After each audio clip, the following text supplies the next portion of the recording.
شما که از جاهای مختلف اروپا و دیگر نقاط جهان امروز جمع شدید که صدای متحد یک ملت آزادیخواه رو با یک همبستگی ملی و در همبستگی که صدای رسای میلیون ها هم میهنانمون در داخل کشور هست به گوش جهانیان برسیم و به جهانیان بگیم که برخلاف این نظام آدمکش جنایتکار ملت ایران ملتی هستند صلح دوست، ملتی هستند که ارزش‌های آزادی و انسانی و حقوق بشر را احترام می‌گذارند و باور دارند و آزادی ایران فقط آزادی ایران نخواهد بود بلکه آزادی جهان خواهد بود از تروریسم و دیکتاتوری و خواهیم رسید به آزادی و دموکراسی و ثبات و نهایتاً اینکه مملکتمون در فردای آزادی برگرده به روند ترقی و پیشرفت و خوشبختی یک ملت. سپاس از همگی شما.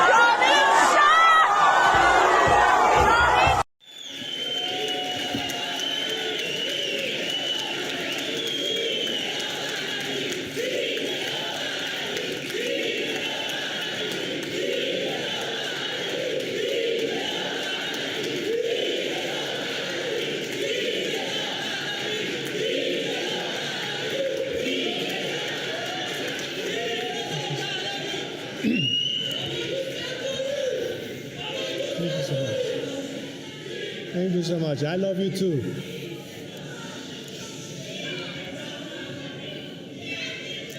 Ladies and gentlemen, friends, and tireless advocates for human rights. Before I begin, I would like to thank the thousands of my fellow compatriots who have come from all over the world to be here today to demonstrate their love for Iran and their commitment to its liberation. Being here in Geneva, the home of the United Nations Human Rights Council, makes it particularly special.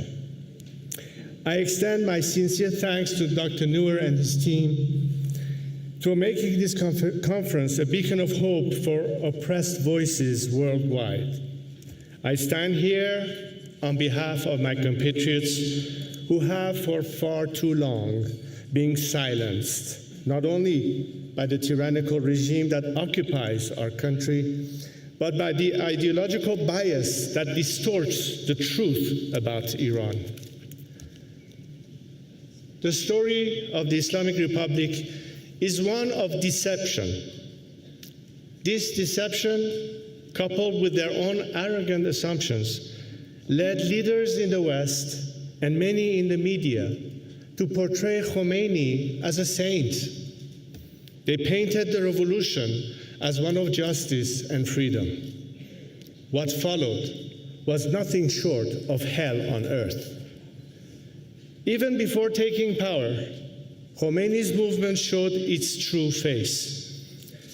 The Cinema Rex arson in Abadan killed over 400 innocent people. It was a sign of what was to come. Once in power, the regime's first targets were Iran's most capable and patriotic citizens, military officers, business leaders, intellectuals, professionals, and public servants who had built a proud and modernizing nation. I knew many of them personally. Their murders were celebrated and even encouraged in revolutionary newspapers, while ignored in Western ones. Many of these men and women remain unknown to the world because they had no lobbyists or political sponsorship. Instead, they were buried in unmarked graves, and their families were denied even the dignity of mourning them. But their memory endures in the heart of those who continue their fight and in the resolve of Iran's new generation. Thereafter, the regime turned its war against Iranian women. The progressive family protection law was the very first one Khomeini revoked. The mandatory hijab law, imposed shortly after the revolution, became a tool of subjugation, symbolizing the Islamic regime's obsession with the control over women's bodies and lives. However, from those very first days until today, Iranian women have been fighting back. But let me be clear, Iranian women are not just fighting against the forced hijab. Their struggle is not about a piece of cloth. It is about reclaiming their equality and their country.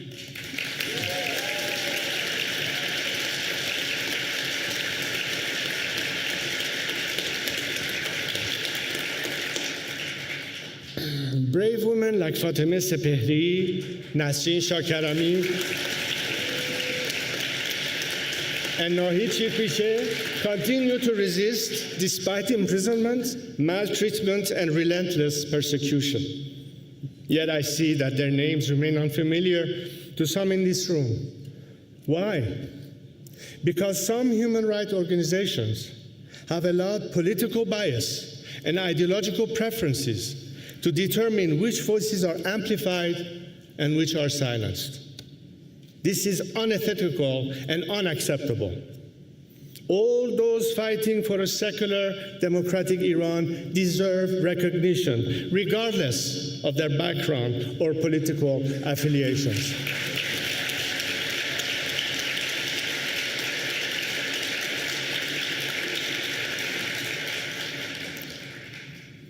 I am glad that the Geneva Summit is acting in that spirit, and I am thankful to them for hosting several of Iran's bravest protesters and their families here with us today. Thank you, Nazanin Afshinjam, for facilitating their presence, and the Geneva Summit for hosting them. Just as the Islamic Republic's repression has targeted those of all ideologies, it has targeted those of all faiths. The Baha'is have been systematically persecuted, their leaders imprisoned, their cemeteries desecrated, and their youth denied education. Christians, particularly converts from Islam, live in constant fear. Like their Christian compatriots, Sunni Muslims, Jews, Sufis, Zoroastrians face rampant restriction and discrimination. The regime's institutionalized antagonism with any diversity, including religious diversity, has threatened centuries of coexistence and unity, unique to Iran. The regime's war on cultural heritage has also extended to targeting Iran's pre-Islamic history. Sites like Persepolis and Pasargad, symbols of Iran's ancient civilization, are decaying under neglect, and access to these sites is often blocked by the regime. By attempting to erase these symbols of national identity, the enemies of Iran seek to rewrite history and deprive Iranians of their rich heritage. Even the creative souls of Iran are not safe. Musicians, artists, poets, who are the very heart of Iran's culture, risk the death sentence for daring to express themselves. The Islamic Republic's war on all strata of Iranian society has targeted communities across our nation, across provincial, linguistic, and tribal lines. But despite all its attempts, it shall not divide it. We are not just fighting against the Islamic Republic. We are fighting for Iran. So let me be clear. We will never, ever allow our nation to be divided.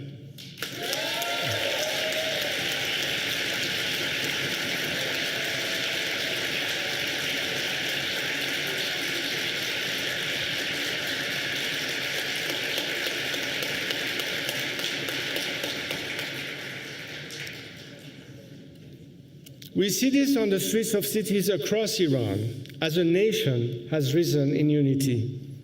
The protests of 2017 and 2019 marked a fundamental shift. Iranians no longer chanted for reform.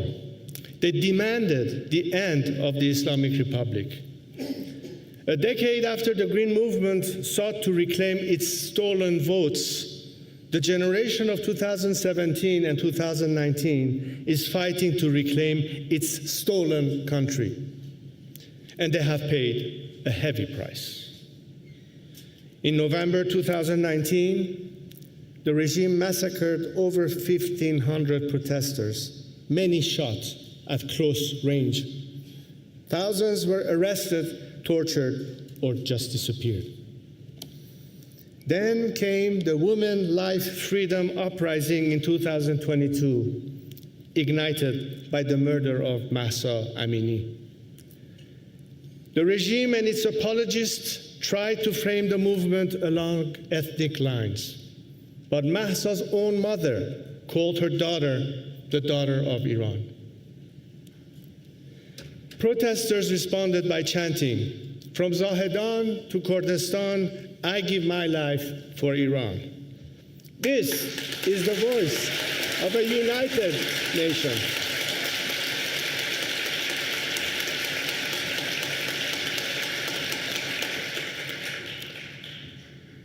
Despite brutal crackdowns and internet blackouts, the resistance continues. Manuchehr Bakhtiari, who lost his son Puya in the protests, remains relentless in his fight for justice from inside his jail cell. His courage embodies the spirit of a people who refuse to be broken. But the Islamic Republic's crime does not stop at Iran's borders. The regime uses its embassies and so-called cultural centers as a base for espionage and terrorism across Europe. When it cannot reach dissidents abroad, it takes foreign citizens hostage inside Iran, holding them for ransom in a game of political blackmail. These are the crimes the world knows about. But there are many more, often overlooked, such as the regime's destruction of Iran's environment. I consider environmental justice as one of my compatriots' human rights. Decades of corruption and mismanagement have created ecological disasters that threaten millions. Lake Urumie, once the largest saltwater lake in the Middle East, has nearly vanished, triggering salt storm that devastates farmlands and causes respiratory illnesses. Rivers like Zayanderud have dried up, leaving farmers without water. In Khuzestan, where water flowed for centuries, water shortages have led to repeated protests, each brutally suppressed. Air pollution in Tehran and Ahvaz is among the worst in the world, often reaching toxic levels, forcing schools and business closures. And those who dare to speak out, environmentalists like Kavuz Sayed Emami, are imprisoned or murdered. Meanwhile, a country that sits on the world's second largest gas reserves experiences nationwide blackouts. Patients die in hospitals, businesses collapse, and families are left in darkness.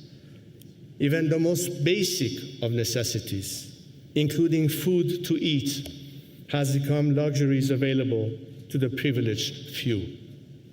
In what should be one of the world's richest countries, a growing number of my compatriots can barely afford to buy bread let alone meet. This is all the consequences of a regime that loots and pillages rather than govern. But what is caused by the Islamic Republic can be solved by its removal. Today, we are presented with a historic opportunity. The regime is weaker than it has ever been. Its axis of resistance has been dismantled, and its domestic legitimacy has evaporated. Now is the time to act.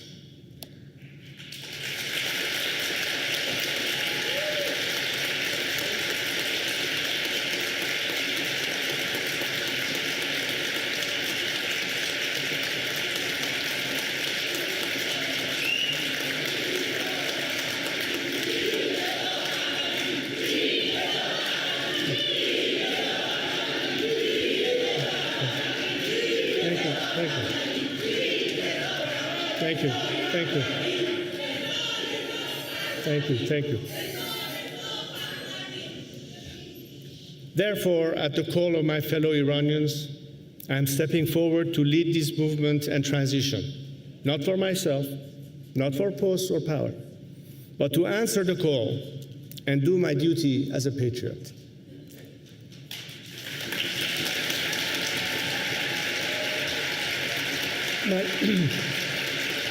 Thank you. My strategy for dismantling this regime and rebuilding Iran is clear.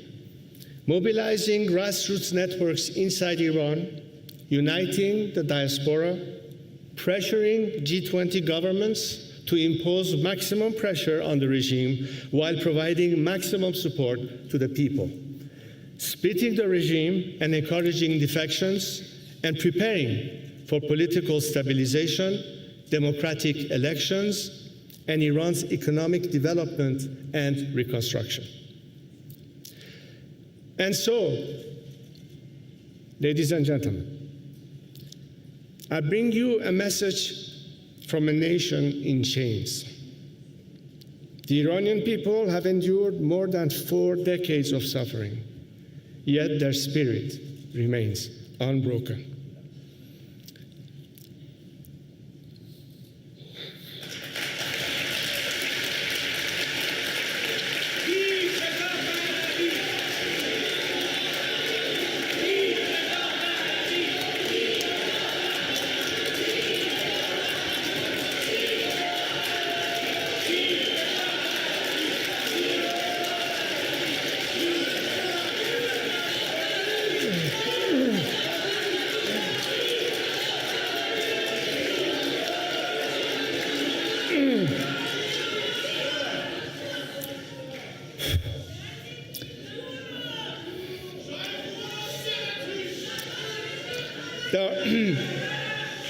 They are fighting not just for themselves.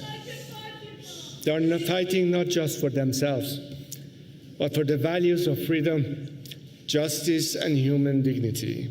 This is not just about my nation's survival. It is also about international stability and global peace. For as we have seen just in the last week, from terrorist attacks to hostage-taking, the Islamic Republic, despite its rhetoric in Davos and calls for a new deal, is still waging war on the free world. Until it is toppled, it will not stop. As I have traveled the continent for the past 2 weeks, I have spoken with government leaders of all parties and stripes. I know Iranians and their democratic cause has many friends in Europe, and that number is growing. But to those who seek to silence us or stand in our way, I say, we are not waiting for your green lights.